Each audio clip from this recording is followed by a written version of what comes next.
49 అంటే సంతానం, 49 అంటే సంతోషం. 39 ఆంధ్రప్రదేశ్, తెలంగాణ. నమస్తే, నేను Kavitha. Welcome to I dream news. Sharmila ఏ పార్టీ పెట్టినా ఓకే, తనతో పాటుగా జాయిన్ అవుతాను, కలిసి నడుస్తాను అని గతంలోనే అనౌన్స్ చేసినటువంటి ఆళ్ల రామకృష్ణారెడ్డి షర్మిలని కాంగ్రెస్ పార్టీని వదిలి ఎందుకని తిరిగి వైఎస్ఆర్సీపీలో జాయిన్ అయిపోయారు. ప్రస్తుతం మనతో పాటుగా ఉన్నారు మాజీ వైఎస్ఆర్టీపీ లీడర్ సత్యవతి గారు. సత్యవతి గారు, నమస్కారం అండి. సో గతంలో మనం చేసినటువంటి ఒక ఇంటర్వ్యూలో మీరు ఒక మాట చెప్పారు, షర్మిలతో ఏ పని కంటిన్యూ అవ్వదు, మధ్యలో వదిలేసి వెళ్ళిపోతారు, తనకి ఆశ మాత్రమే ఉంది, ఆశ ఏం లేదు అనే మాట మీరు చెప్పారు. ఇప్పుడు ఆళ్ల రామకృష్ణారెడ్డి గారు కరెక్ట్గా ఒక 1 month కూడా కాలేదు కాంగ్రెస్లో జాయిన్ అయ్యారు షర్మిల గారి దగ్గరే. బట్ ఎందుకు వదిలేసి మళ్ళీ వైఎస్ఆర్సీపీకి వెళ్ళిపోయారు ఆయన?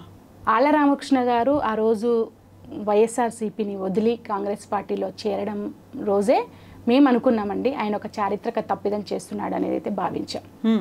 నిన్న ఆయన మళ్ళీ తిరిగి వైఎస్ఆర్సీపీలోకి రావడం, జగనన్నని కలవడము, మళ్ళీ అదే మంగళగిరిలో తను నేను కాన్సన్ట్రేట్ చేస్తాను, ఖచ్చితంగా నాకు జగన్ గారు అవకాశం ఇచ్చారు కాబట్టి 2 సార్లు మళ్ళీ నేను పార్టీ గెలుపు కోసం నేను ప్రయత్నం చేస్తానని చెప్పడము, కలవడము అనేది చారిత్రక ఒప్పు నిర్ణయాన్ని తీసుకున్నాడు అనేది అయితే నేను భావిస్తున్నా. తిరిగి రావడం అనేది చాలా ఆహ్వానించవేసినాం.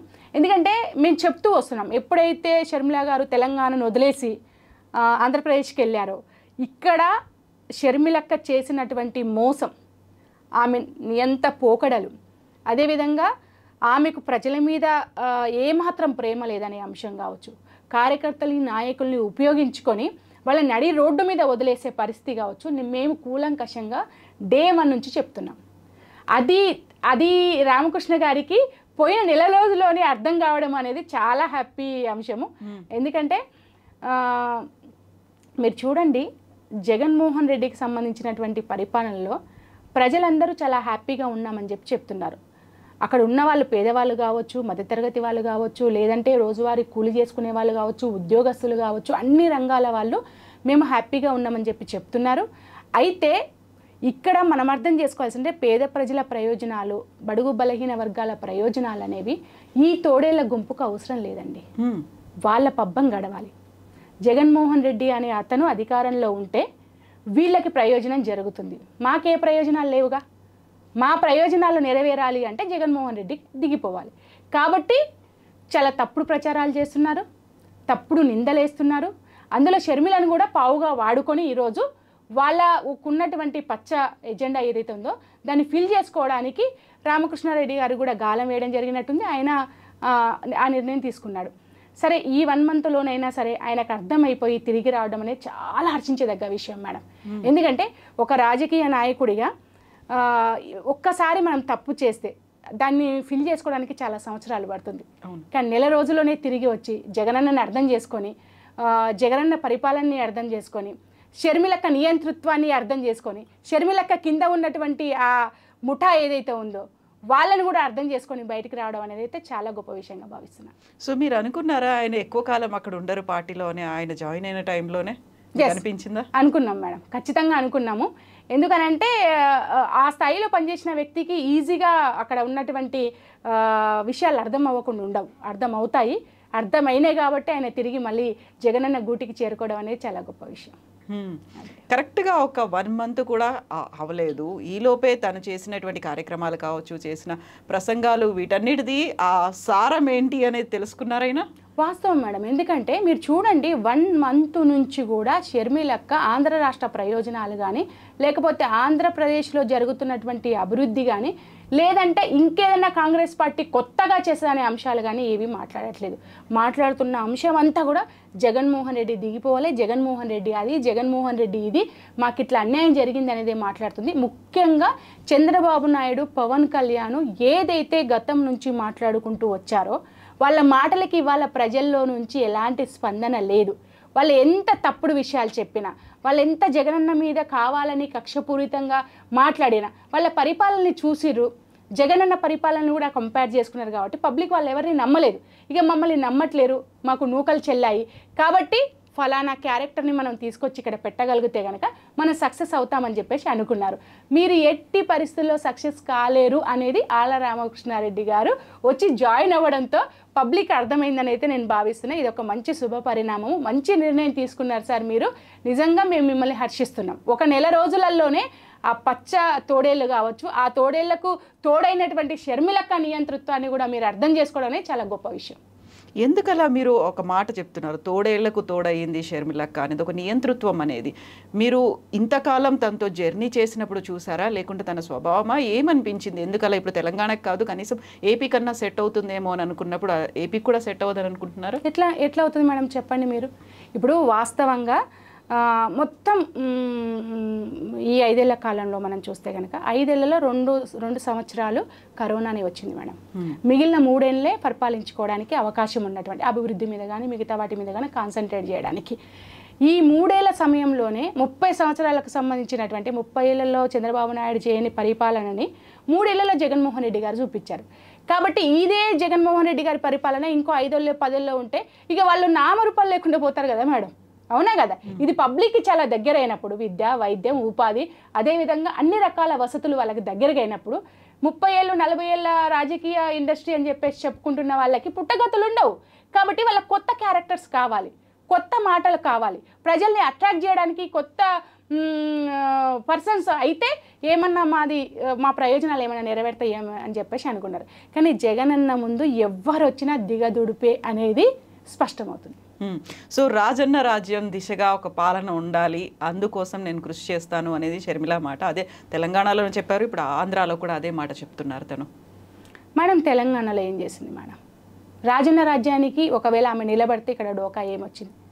పబ్లిక్ ఏమన్నా ఆమెను వ్యతిరేకించారా? ఆమె నిలబడలేదు. అంటే ఆమె ఒక ఇడెన్ ఎజెండాతో వచ్చింది అనేది స్పష్టమైంది. ఇప్పుడు ఆ ఇడెన్ ఎజెండా తెలంగాణ ప్రజలకు అర్థమైనట్టు ఆంధ్ర ప్రజలకు అర్థం కాదా? మీరు చూడండి, ఆళ్ల రామకృష్ణారెడ్డి గారు వెనక్కి రావడానికి షర్మిలక్క నియంతృత్వం ఒకటైతే, రెండో అంశం కూడా ఏంటంటే పబ్లిక్ ఎవ్వరు కూడా రిసీవ్ చేసుకోవట్లేదండి. ఇప్పుడు పెట్టిన మీటింగ్స్ మనం చూస్తున్నాం. ఆల్రెడీ పాతాళంలో ఉన్న కాంగ్రెస్ పార్టీకి నువ్వు ఎంత తీర్థం పోసినా, నువ్వు ఎంత ప్రయత్నం చేసినా ఏం ఉపయోగం అండి? రెండోది, మీరు మాట్లాడే మాటల్లో ఒక విశ్వసనీయత ప్రజలకు కనిపించాలి. తెలంగాణలో మీరు ఏ మాట నిలబెట్టుకున్నారు? మీ ప్రతిజ్ఞ పాలేరు మట్టి సాక్షిగా అని చెప్పేసి మాట్లాడారు. కనీసం మీరు నిలబడకపోతే మీ క్యాండిడేట్, మీతో కలిసి నడిచిన వాళ్ళు ఎవరైతే ఉన్నారో వాళ్ళకైనా మీరు కాంగ్రెస్ పార్టీతో టికెట్ ఇప్పించి నిలబెట్టగలిగారా? వాళ్ళనైనా రాజన్నకు సంబంధించిన ఒక వారసుడిగా మీరు చూపించగలిగారా? మీరు నిలబడలేదు. అది కూడా మాట్లాడినాం మేడం. మేము మీటింగ్ పెట్టినప్పుడు మేము మాట్లాడిందంటే మాకు ఎవ్వరికి టికెట్లు ఇవ్వకపోయినా పర్వాలేదు. పొంగులేటి శ్రీనివాస్ గారు అయితే ఏ పార్టీ పెట్టి 3800 కిలోమీటర్లు నడిచి, లేదంటే ఒక గొప్ప క్రెడిబిలిటీ ఉన్న ఆయన కదా, ఆయన కూడా వైఎస్ఆర్ వారసుడు, జగనన్న వారసుడే కదా. మరి ఆయన ఒక ఖమ్మం జిల్లాకు సంబంధించిన దాంట్లో ఆయనకు కావలసినటువంటి ఎవరికైతే క్యాండిడేట్స్కి కావాలో వాళ్ళకి టికెట్ ఇప్పించుకుంటున్నప్పుడు పట్టుబట్టి మరి మీరు వైఎస్ఆర్ బిడ్డ ఒక పార్టీ పెట్టారు, 3800 కిలోమీటర్ల పాదయాత్ర చేశారు. మీరు పార్టీని కూడా విలీనం చేయాలనే ఆలోచనతో ఉన్నారని మాకు అక్కడక్కడ అర్థమవుతుంది. అలాంటప్పుడు పట్టుమని ఒక 5 మందికో ఒక 10 మందికో మీరు టికెట్లు ఎందుకు ఇప్పించుకోలేకపోతున్నారు? పోనీ అది కూడా సాధ్యం కాలేదని చెప్పేసి అనుకుందాం. కనీసం మీరన్నా పోటీ చేయండి. మట్టి సాక్షిగా మీరు ప్రమాణం చేశారు కదా, కనీసం మీరు పోటీ చేయండి, మేమందరం పనిచేస్తామని చెప్పేసి మీటింగ్లో మాట్లాడిన సందర్భం ఉందండి. దానికి కూడా ఆమె యాక్సెప్ట్ చేయలేదు. అంటే ఇంకెక్కడ విశ్వాసం ఉంటుందండి ప్రజలకి? ఎక్కడ విశ్వాసం ఉంటుంది నీ వెనకాల నడిచినటువంటి నాయకత్వానికి? కాబట్టి మీరు ఆంధ్రాలో ఇవాళ పెద్ద అద్భుతాలు సృష్టిస్తా, రాజన్న రాజ్యం నా వల్లనే వస్తుంది అని చెప్పేసి మాట్లాడితే నిజంగా దయ్యాలు వేదాలు వల్లించినట్టుందండి. దయ్యమే షర్మిలక్క. ఎందుకంటున్నానంటే ఒక్క మాట కూడా మీరు నిలబెట్టుకోలేదు. పబ్లిక్ని ఫూల్స్ చేసిరు. నేను వైఎస్ఆర్ వారసురాల్ని, నేను వైఎస్ఆర్ రక్తం నాది అంటే రక్తం కాదండి వారసత్వం. ఎప్పుడైనా వైఎస్ఆర్ ఆశయాల కోసం పనిచేసే ప్రతి ఒక్కరు వారసులే. అది జగన్మోహన్ రెడ్డికి చెందింది. ఆ తర్వాత ఉన్నటువంటి సరే కాంగ్రెస్ పార్టీ యాక్సెప్ట్ చేసిన ఆ పొంగులేటి శ్రీనివాస్ కూడా ఎవరండి? వైఎస్ఆర్ వారసత్వం. మీరెందుకు ఇప్పించుకోలేకపోయారు? అది మీరు రక్తము వారసత్వం అని చెప్పుకుంటున్నారు కదా, మీరు ఎందుకు ఒక్క సీటనే ఇప్పించుకోలేకపోయారు? కాబట్టి అక్కడ కూడా కాంగ్రెస్ పార్టీ వాడుకోవడమే తప్పితే షర్మిలక్క ఏదో అద్భుతాలు సృష్టిస్తుందంటే ప్రజలు నమ్మరు. ఆమె వెనకాల ఉన్న వాళ్ళకి ఈజీగా అర్థమైపోయింది. వాళ్ళకి రామకృష్ణ కాదు, మిగతా కాంగ్రెస్ పార్టీలో ఉన్న వాళ్ళు కూడా అతి త్వరలో వ్యతిరేకిస్తారు. చూడండి షర్మిలక్కని. గతంలో ఉన్నటువంటి సీనియర్లు కూడా యాక్సెప్ట్ చేయట్లేదా? తప్పకుండా మీరు చూడండి భవిష్యత్తు మీరు ఎలక్షన్ల వరకు ఇంకా చాలా చూస్తారని అయితే నేను అనుకుంటున్నాను. ఎందుకంటే చాలామందికి అర్థమైన తర్వాత చాలా సీనియర్స్ ఉన్నారు అక్కడ. మేడం, ఒక రాజకీయ పార్టీని నడపడం అంటే అంత ఈజీ కాదు. ఖచ్చితంగా మనకు ఒక నిబద్ధత ఉండాలి, ఫస్ట్ ఓర్పు ఉండాలి, సహనం ఉండాలి. ఒకరు స్క్రిప్ట్ రాసిస్తే చదవడం కాదు, రాజకీయాల మీద పూర్తి అవగాహన ఉండాలి. ఎప్పుడు ఏ నిర్ణయం తీసుకోవాలి, ఏ విషయాలు మాట్లాడాలి, ప్రజా సమస్యలు ఏంటి, ఆ ప్రజా సమస్యలను లేవనెత్తడానికి ఎలాంటి ఉద్యమాలను చేపట్టాలి అనేది ఇది ఒక లాంగ్ ప్రాసెస్. జగన్మోహన్ రెడ్డి ఊరికేనే సీఎం అయ్యాడా అండి? వైఎస్ రాజశేఖర రెడ్డి 2 ఏళ్లకే 2 ఏళ్ళు సీఎం అయ్యాడా? 30 సంవత్సరాల కాలం పట్టింది వైఎస్ఆర్ గారు ముఖ్యమంత్రి కావాలి అంటే. 10 ఏళ్ల కాలం పట్టింది జగన్మోహన్ రెడ్డి గారికి ముఖ్యమంత్రి కావాలంటే. నువ్వు రాత్రికి రాత్రి ముఖ్యమంత్రి అవుతానని చెప్పేసి పోనీ నీకు ఒక వ్యక్తిగత ఎజెండా ఉండి ప్రజలకు సేవ చేయాలని ఉండి ఆ లక్ష్యం కోసమే మీరు పార్టీ పెట్టి ఉంటే నిజంగా అయ్యేదేమో ఇవాళ కాకపోయినా రేపు అనేది. కానీ ఇప్పుడు పబ్లిక్కి ఏమర్థమవుతుంది? అసలు మీరు వ్యక్తిగతంగా కాదు, మీరు ఇంకొక పచ్చ బ్యాచ్కి సంబంధించి పచ్చ తోడేళ్లకు సంబంధించినటువంటి కొన్ని ఏవైతే ఉన్నాయో వాళ్ళ స్వప్రయోజనాలు వాటిని ఫుల్ఫిల్ చేయడానికి ఒక క్యారెక్టర్గా వచ్చారే తప్పితే మీరు ఎట్టి పరిస్థితుల్లో రాజకీయ నాయకురాలు కానే కాదు, అసలు లీడర్ కానే కాదనేది మీరు మైక్ దొరికితే మాట్లాడే మాటలే స్పష్టమవుతున్నాయి ప్రజలకి. కాబట్టి రాజన్న రాజ్యం ఆమె వల్ల కాదు. రాజన్న రాజ్యం ఇప్పుడు ఆంధ్రప్రదేశ్లో ఉంది. రాజన్న ఏదైతే కలలు కన్నాడో విద్య, వైద్యం, ఉపాధి అనేది ఇప్పుడు జగన్మోహన్ రెడ్డి గారు చేస్తున్నారు. 3 ఏళ్లలోనే చేశాడు. మీరు చూడండి, కరోనా సమయంలో ఏ రాష్ట్రాలకు రాని గొప్ప గుర్తింపు జగన్మోహన్ రెడ్డి గారికి వచ్చింది. అంటే ప్రజలు ఏమన్నా పిచ్చోళ్ళ? మీరు రీసెంట్గా పోసాని మురళీకృష్ణ గారు కూడా మాట్లాడారు. జగన్మోహన్ రెడ్డి గారికి చాలా దగ్గరగా ఉన్న వ్యక్తి కదా, ఇంతమంది జగన్మోహన్ రెడ్డి గారిని సపోర్ట్ చేస్తున్నారు కదా ప్రభుత్వంలో, బయట ఈమె కళ్ళకు కనపడట్లేదా అండి? కనిపించాలా లేదా? పోనీ నీకు ఒక రాజకీయ నాయకురాలుగా ఎదగాలని ఉంది, తప్పేం కాదు. కానీ దానికి తగ్గట్టు కార్యాచరణ ఎక్కడుంది? లేదు.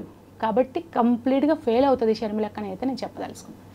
గతంలో వైఎస్ఆర్ టీపీని కాంగ్రెస్లో విలీనం చేస్తున్నప్పుడు వినిపించినటువంటి ఒక మాట, కర్ణాటక నుంచి తన్ని రాజ్యసభకు పంపిస్తారు అనే మాట. సో కర్ణాటక రాజ్యసభ ఎలక్షన్స్ ఇవన్నీ ముగిసిపోయిన తర్వాత ఇప్పుడు తను అక్కడ ఎమ్మెల్యే కంటెస్ట్ చేస్తారా, ఎంపీఏ కంటెస్ట్ చేస్తారా? తన ఏపీలో తన కార్యాచరణ ఎలా ఉంటుంది అనుకుంటున్నారు మీరు? మేడం, ఇప్పుడు తనకి స్వతహాగా ఒకవేళ రాజకీయ నాయకురాలుగానే ఎదగాలి అని ఉంటే అసలు వీళ్ళు ఎందుకు మేడం? వాళ్ళకు రామకృష్ణ గారు 1 మంత్లో కాంగ్రెస్ గురించో మీ గురించో తెలిసి బయటకు వచ్చేసి జగన్మోహన్ రెడ్డి చెంత చేరారు. మీరు ఎన్నేళ్ళు ఉన్నా సరే జగన్మోహన్ రెడ్డిని కాదని మీరు ఏదో గొప్ప అవుతారని అయితే అనుకోవద్దు. నేను షర్మిలక్కకు సూచిస్తున్నా, మరో సావిత్రి కావద్దు. మనకు తెలుసు సావిత్రి గారి జీవిత చరిత్ర, సినీ నటి, చాలా ఎక్సలెంట్ క్యారెక్టర్ ఆమెది. ఆమెకున్నటువంటి క్రేజ్ ఆ రోజుల్లో సినిమాలో ఎవరికీ లేదు. వాస్తవంగా చెప్పాలంటే షర్మిలక్క పాదయాత్ర చేసినప్పుడు కూడా రాజకీయంగా షర్మిలక్కను అట్లా చూశారండి. నిజంగా నేను చెప్తున్నా, ఆ రోజుల్లో నేను ఉస్మానియా యూనివర్సిటీ లీడర్గా షర్మిలక్క చేస్తున్న పాదయాత్రని పేపర్లలో చూసి ఏం చేస్తుంది, ఒక ఆడబిడ్డ ఇంకొక ఆడబిడ్డ అంత బాగా చేస్తుందంటే ఎంత గర్వంగా ఫీల్ అవుతామండి. అట్లా గర్వంగా ఫీల్ అయిన రోజులు చాలా ఉన్నాయండి పేపర్లలో చూసి. సో ఆ గొప్ప గుణాన్ని, ఆ గొప్ప త్యాగాన్ని ఆమె నిలబెట్టుకోవాల్సింది. సో మీరు అక్కడ ఉంటే మరో సావిత్రి అవుతారే తప్పితే మీరు షర్మిల గారు మాత్రం కాలేరు. వైఎస్ఆర్ రక్తం మాత్రం అట్లాగే ఉంటుందని అనుకోవడానికి అయితే వీలేదు. కాబట్టి ఆ ముఠాలోంచి, ఆ దుర్మార్గపు ఆలోచనలు చేసే ఆ గుంపులోంచి షర్మిలక్క ఎంత తొందరగా బయటకు వస్తే అంత మంచిదని అయితే నేను భావిస్తున్నాను అండి. అర్థం చేసుకోవాలని కోరుతున్నా.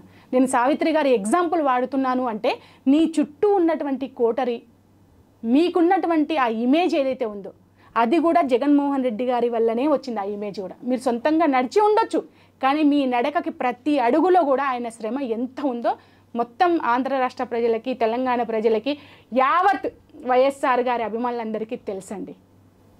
ఎంతసేపు ఉన్నా నీడ పక్కన దాచుకుంటే ఉంటే మంచిది, కానీ నీడకు పోయి ఎండలో నిలబడతా అంటే ఏమైద్దండి?